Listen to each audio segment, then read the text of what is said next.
뉴스의 진수를 보여주는 인터뷰. 뉴 진수.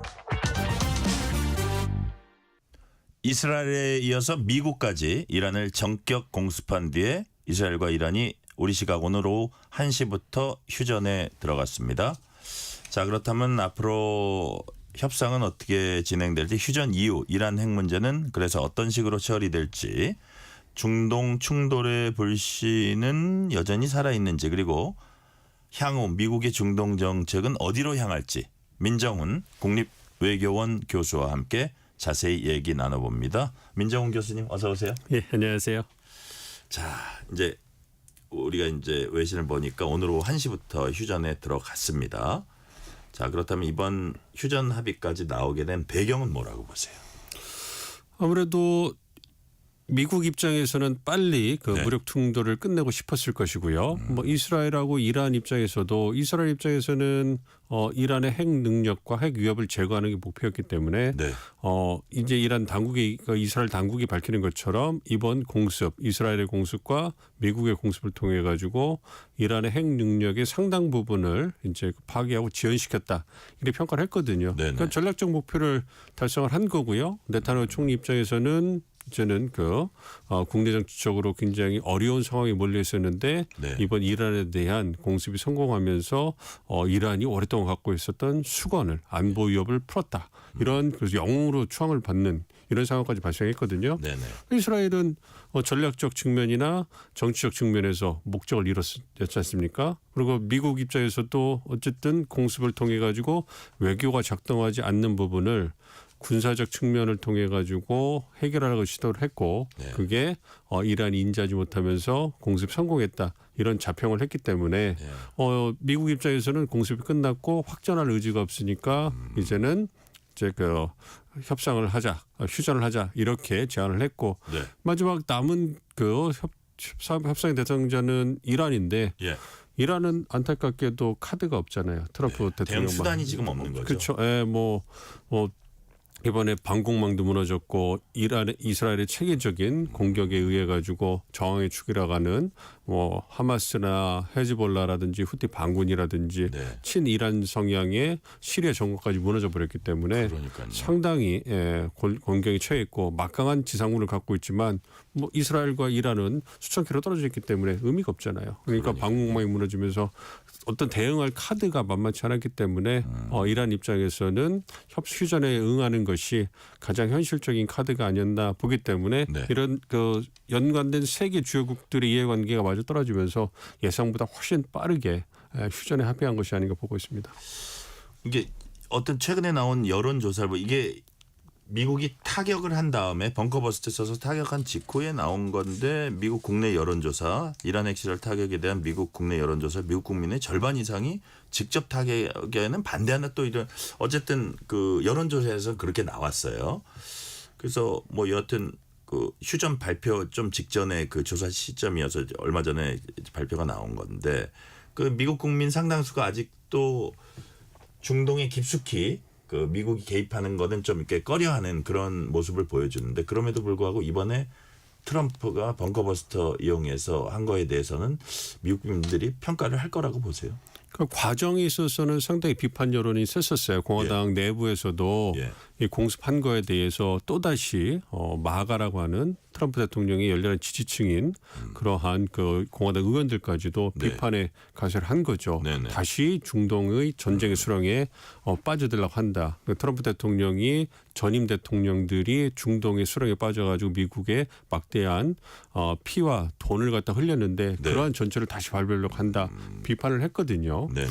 그런 부분에서 우려가 있긴 했습니다만 어쨌든 결과론적으로 봤을 때는 공습이 성공적으로 끝났기 때문에 그러한 논란은 사그러들 거라고 생각을 하고 있고요. 네네. 그럼에도 불구하고 이번에는 공격이 성공이라고 평가를 받지만 어떠한 경우에도 정말로 미국의 국민과 군인들의 희생이 있지 않는 한, 그래서 미국 트럼프 행정부가 중동 문제에 지상군을 파병하거나 보다 더 확전을 하지 않는 그런 상황이 발생하지 않으면 더 이상 확전할 가능성은 없다고 보고 있습니다. 그렇게 보시면 앞으로 이제 협상을 해야 되잖아요. 네. 그러니까 예를 들어서 미국의 협상 목표는 완전히 이제 핵을 내려놓고 완전 핵에 관한 무장 해제를 하는 걸 원할 거 아닙니까? 미국 입장에서 어떤 수준으로 협상이 진행될까요? 그렇죠. 그러니까 과거에 오바마 행정부에서 JCPOA라고 하는 그 이란과 6개 국가들이 참여해가지고 이미 핵 협상을 했고 네네. 그걸 바탕으로 해서 이란이 경제 지대를 단계별로 풀었단 말이에요.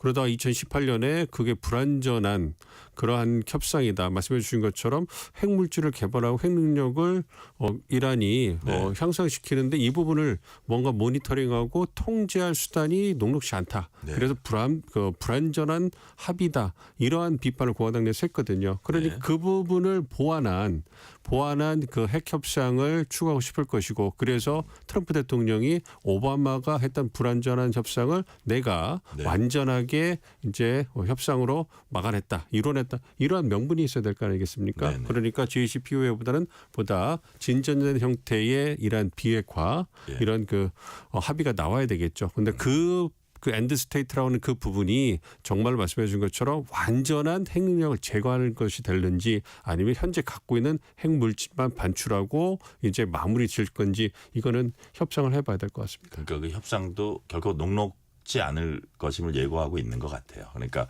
서로 목표하는 바가 좀 다를 것 같습니다. 이란은 또 다른 생각을 할 것 같고 미국은 완전히 내려놓게 하고 싶은데 약간 오바마 시절에 어떤 전례가 있기 때문에 그거보다 조금 더 강도 있게 한다든지 그런 것들이 이제 할 것 같은데 자 이게 어떤 협상 결과가 어떠냐에 따라서 예를 들어서 이란 뭐 이게 당장은 아니겠지만 이게 이란 정권의 어떤 타격이라든지 중장기적으로 이란 정권 교체라든지 아니면 이란의 지금 신정 체제라는 이런 거에 좀 변화 속으로 부글부글 끓고 있는 것들은 분명히 그 체제 안에서 있을 겁니다. 이런 것들에도 영향을 좀 미칠 수도 있다고 보세요. 그렇죠. 지금은 과정이라고 보는 게 적절하지 않은가 싶어요. 그러니까 네. 지금은 대외의 적 이스라엘과 미국이라는 강력한 대외의 적이 있기 때문에 네. 이란 국민들이 경제난 사회적 불만에도 불구하고 반이스라엘 반미국을 외치면서 지금 거리로 나오고 있잖아요. 네네. 근데 그것이 얼마만큼 지속될 것이냐. 즉 대외의 적이 사라졌을 때 그러니까 이스라엘의 위협 미국의 위협이 어느 정도 사라지고 협상 국면으로 들어가면서 이제 그러한 안정 국면으로 들어갔을 때 그때에도 지금의 신정 체제라든지 지금의 정치 시스템을 이란 국민들이 옹호해 줄 것인가. 그러니까 미래가 불확실한 상황에서 네. 대내적인 측면을 이해하고 다시 한번 힘을 모아줄 것인가. 이건 상당한 의심이 있거든요. 네네. 그러니까 향후 이란 정권이 어떻게 이 국면을 풀어나가냐. 그래서 이란 국민들의 불만을 해결해 줄 수 있느냐가 관건이라고 생각하고 네네. 이 부분에 대해서 이스라엘이나 여타 아랍 국가들이 굉장히 어떤 정보전이나 인지전을 통해 가지고 교란을 시키려고 하겠죠. 그래서 네네. 이번 이스라엘 공습 때 보여줬던 것처럼 이스라엘이 공습하는 것이 이란 군대라든지 이란 국민들을 향한 것이 아니라 일부의 이란 엘리트들을 향한 것이다. 그래서 갈라치기를 했거든요. 예, 예. 이 부분이 또 부각될 수도 있는 거죠. 그러니까 이란 입장에서는 첫째는 대외 적의 상대에서 네. 뭔가 위신을 지키고 뭔가 국가의 생존을 담보해야 되지만 거기서 나가면 이제 대내 문제를 해결하기 위한 대안을 제시해야 되는데 네. 과연 그것이 순조로울까? 만약 그것이 순조롭지 않으면 말씀해 주신 것처럼 이란 내에 상당한 정치적 변혁도 일어날 수 있다 보고 있습니다. 네. 자, 그거는 이란 자체 이제 어떤 뭐 정치적인 변혁이나 그거에 관한 문제였고 만약에 이번 협상 결과가 어떻게 나타나냐에 따라서 중동의 지형 사실 이란이 어떻게 보면은 중동의 가장 막강한 그 뭐 맹주라 그러기는 뭐하지만 강력한 나라였고 그 미국의 가장 골칫거리라고도 이제 할 수 있었는데 그렇다면 이스라엘과 이란 관계 그 중동 전체 지형은 어떻게 될지 또 미국과 이란과의 관계는 거기에도 또 근본적인 변화도 있을 수 있는 거 아닙니까? 그렇죠. 지금 트럼프 대통령이 네. 지난 3월에 연방의회 그 합동 연설에 나와가지고 이스라엘 하마스 전쟁 관련해서 굉장히 흥미로운 그런 발언을 해요. 아, 뭐라 그랬죠? 그러니까 러시아 우크라이나 전쟁에 대해서는 예. 전쟁을 빨리 끝나겠다. 그리고 미국의 이익에 경제 이익을 담보하겠다 이런 얘기를 했는데 예. 이 이스라엘 하마스 전쟁에 대해서는 인질을 석방하겠다. 그러니까 전쟁을 빨리 끝내겠다는 얘기를 안 해요. 인질을 석방하겠다. 그리고 중동의 항구적인 평화를 정착시키겠다. 이런 어떻게 보면 다소 뜬구름없는 얘기를 뜬구름 잡는 소리를 하거든요. 예, 뜬구름 얘기를 한단 말이에요. 예. 그래서 그것이 무엇일까 생각해 봤을 때 예. 이제 러시아와 우크라이나 전쟁은 빨리 끝나는 게 목표지만 이스라엘 하마스 전쟁은 이 세력 균형을 미국에게 보다 우호적으로 만들고자 하는 그게 있는 것 같아요. 일기 때 아브라함 협정이라는 걸 통해 가지고 이스라엘과 사우디를 맹주로 하는 그런 아랍 국가들과의 관계 개선, 국교 정상화를 추진을 해요. 네네. 그래서 UAE라든지 카타르라든지 4개 국가들과 아브라함 협정을 맺어서 국교 정상을 하고 예. 그 정점에 사우디아라비아와 이스라엘의 관계 개선이 있는데 네. 이거는 2020년에 재선에 성공하면 할 거라고 예상이 됐는데 재선에 실패했잖아요. 아, 그렇군요. 그렇기 때문에 트럼프 대통령은 그것을 굉장히 자기가 성공한 어떤 외교 협상이라고 생각을 하고 아브라함 협정 2.0 그래서 사우디와 이스라엘의 관계 정상화를 시키고 싶을 거예요. 네. 그러면 그 중동에서 이스라엘, 사우디, 이란의 세 축이란 말이에요. 예. 근데 지금 이스라엘 만약에 그렇게 된다면 이스라엘과 사우디, 이스라엘 친미, 사우디 빈살만 왕사자, 실권자가 트럼프하고 굉장히 친하잖아요. 네네. 그러니까 두 진영이 굉장히 친미적으로 가고 있고 관계 정상을 한다면 트럼프에게 얼마나 우호적인 그런 세력이 만들어지겠어요. 반면에 이란은 트럼프 행정부 들어오면서 공세적으로 나오고 굉장히 밀어붙였기 때문에 또 이번 공습을 통해 갖고 상당히 세력이 축소됐단 말이에요. 네네. 그렇다면 이 두 진영에 대해서 이란이 발휘할 수 있는 영향력은 상당히 축소될 수밖에 없을 거고 이게 상당 기간 갈 거란 말이에요. 네네. 그러니까 이란은 이런 어려운 국면을 돌파하기 위해서 미국과의 관계를 개선하려 노력할 수도 있는 것이고 네네. 이렇게 되면 트럼프 대통령 입장에서는 이 세 개의 진영이 모두 다 미국이 우호적인 관계를 형성할 가능성이 있는 거죠. 네. 그러면 그 미국이 과거보다 훨씬 적은 비용과 노력으로 중동 정세에 이제 그 세력 균형을 다시 재편을 하고 미국의 영향력을 유지할 수 있는 거예요. 이렇게 되면 우리가 보지 못했던 단기간이 될지라도 어떤 중동의 평화가 찾아올 수 있는 거죠. 그러니까 트럼프 대통령이 그걸 목표로 했다면 그리고 그 과정이 지금 이루어지는 거라면 시간이 좀 지나고 나면 우리가 보지 못했던 중동 정세가 재편되는 상황도 가능할 수 있지 않을까 이렇게 생각도 해봅니다. 교수님 그 과정에 지금 이제 미국과 이란이 미국은 이란의 핵을 이제 주저앉힐라 그럴 것이고 그 과정에 이란 뒤에는 또 중국이 있다고 볼 수 있잖아요. 그래서 이번에 뭐 호르무즈 해협 봉쇄되니 많이 할 때 미국 국무장관이었나요? 저 중국이 좀 이란한테 얘기 좀 해. 그런 사태까지 안 오게 이런 얘기까지 했단 말이에요. 자, 이번 그 중국의 어떤 변수는 미국이 이란의 핵을 주저앉히는 데 있어서 좀 작용할 수 있을까요? 영향력을 크게 발휘하지 못할 그래요? 것 같아요. 예. 이번에 말씀한 호르무즈 해협을 이란이 봉쇄할 가능성에 대해서 중국에 대해서 미국이 요청하는 부분은 압박하는 부분은 네. 사실 중국이 호르무즈 해협이 봉쇄가 되면 상당히 경제적 타격을 받을 수밖에 없어요. 물론 네네. 육로로 예. 에너지를 공급받긴 합니다만 거의 이란 에너지의 90%를 중국이 수입하고 있는데 네. 그리고 이제 그 호르무즈 해협을 통해서 중국으로 가는 물품들이 많이 들어가고 있는데 만약 호르무즈 해협이 봉쇄가 되면 가장 타격을 받는 국가가 중국일 수 있단 말이에요. 예, 그러니까 미국에서 그 부분을 강조하면서 이란을 좀 자제시켜라 이런 얘기를 했던 거고 그렇지만 그 이외에 이번 공습이라든지 이스라엘과의 어떤 무력 충돌을 봤을 때 중국이 한 게 하나도 없단 말이에요. 그래요. 예. 그러니까 중동 지역에서 미국이 어떤 과거보다 에너지 안보에 있어서 전략적 중요성이 중동 지역에서 떨어지니까 좀 빠져나가고 중국 견제를 가려고 하니까 이 부분을 중국이 치고 들어가면서 뭔가 새로운 대안으로 이제 부각되고 싶었는데 실제로 위기가 터지니까 결국 문제를 해결할 수 있는 건 미국밖에 없는 거예요. 네. 그러니까 이번 그 사태를 통해 가지고 중국의 국제적 위상은 한동안 정체되거나 축소될 수밖에 없다 이렇게 생각하고 있습니다. 네. 자, 요거 한번 짧게 짚고 넘어갈게요. 백악관은 벙커버스터 공격으로 이란 핵 시설이 완전히 파괴됐다 이렇게 했는데 반면에 이란은 자기네 타격 그렇게 입지 않았다 이렇게 주장을 했고요.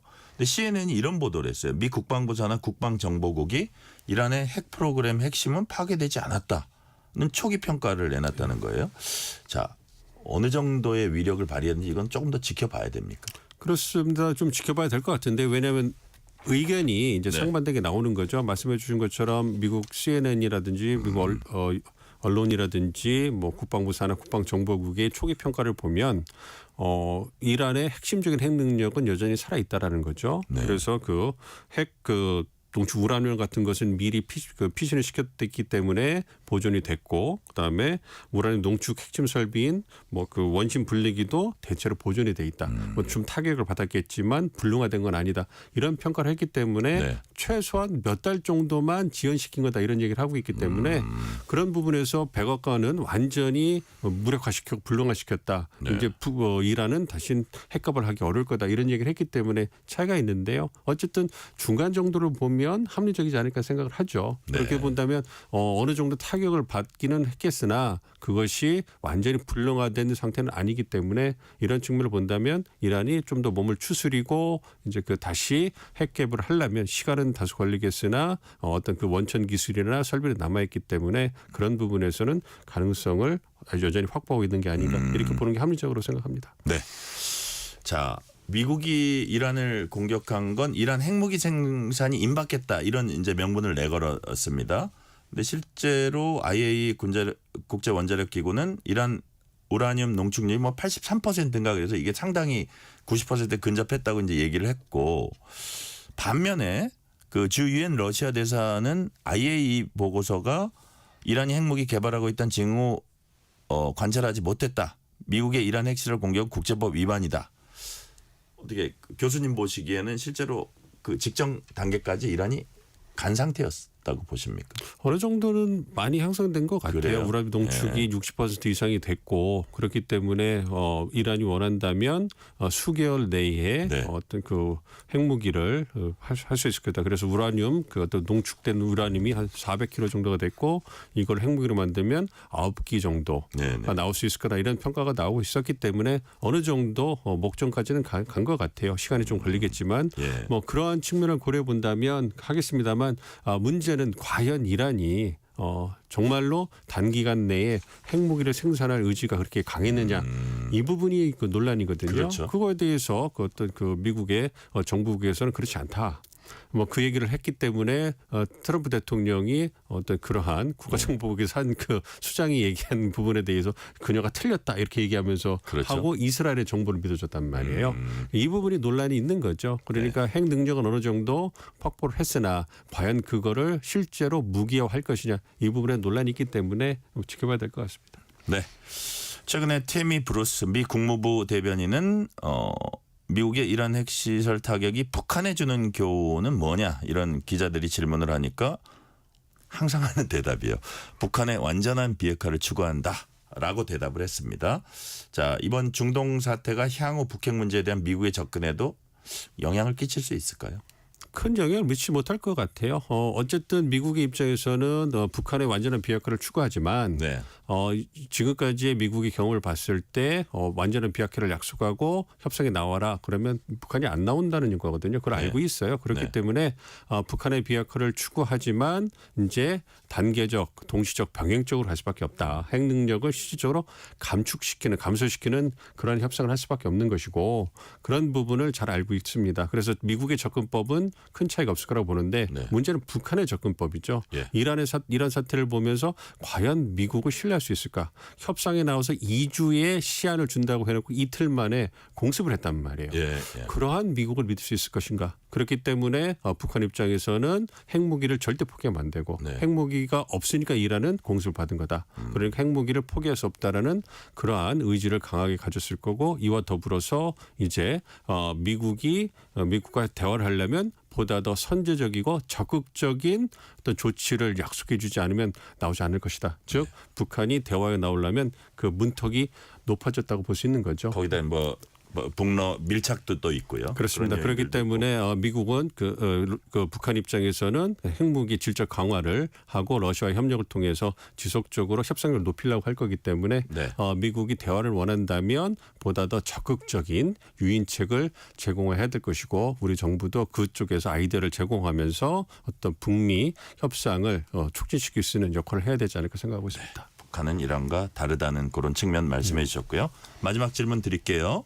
자, 이번에 이제 이란 사태, 중동 사태 보시면서 앞으로 중동 사태 어떤 점, 그다음에 또 뭐 이란의 핵 문제로 비롯된 거잖아요. 그다음에 연관해서 우리 북핵 문제도 뭐 무관하지 않은 건데 이와 관련한 미국의 대외 정책 어떤 점을 우리가 좀 눈여겨봐야 할까요? 그러니까 미국 입장에서는 이제 중동 정세를 자기 유력에 끌려가려고 하고 있고 네. 그다음에 러시아 우크라이나 전쟁도 이제 러시아와의 협력을 통해서 끝내려고 하고 있단 말이에요. 그러니까 이란이 이번에 네. 미국의 공습이 있었을 때 달려간 곳은 중국도 아니고 바로 러시아입니다. 러시아에 네. 달려가서 뭔가 중재 역할을 해달라고 요청을 했거든요. 네네. 그런 걸 본다면 러시아의 중요성이 계속 부각될 가능성이 있다. 그렇죠. 그러니까 북한 문제에 있어서도 러시아의 군사적 협력, 러시아 우크라이나 전쟁에 있어서 러시아가 키를 가지고 있고 이번에 중동 문제에 있어서도 미국을 도와서 뭔가 문제를 해결하는데 러시아가 네. 중국보다는 보다 적극적인 역할을 할 수 있으니까 우리도 이 러시아가 어떻게 위상을 회복하느냐를 모니터링하면서 한러 관계를 관리하는데 어떤 집중을 해야 되지 않을까 좀 생각을 하고 있어요. 그런 부분에서 이제 미국과 한미 동맹을 통해서 굳건하게 안보적 측면을 지키면서 실용 외교를 통해서 중국과 러시아, 특히 러시아의 관계를 잘 관리한다면 에너지 안보라든지 여타 북한 문제에 있어서도 우리가 보다 적극적인 역할을 하는데 상당히 유효한 수단이 되지 않을까 이렇게 예상을 하고 있습니다. 네, 한미 동맹 당연히 철저히 하면서 러시아를 주목하면서 러시아 관계에도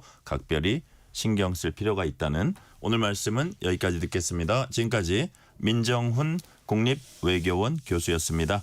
교수님 말씀 감사합니다. 네, 고맙습니다.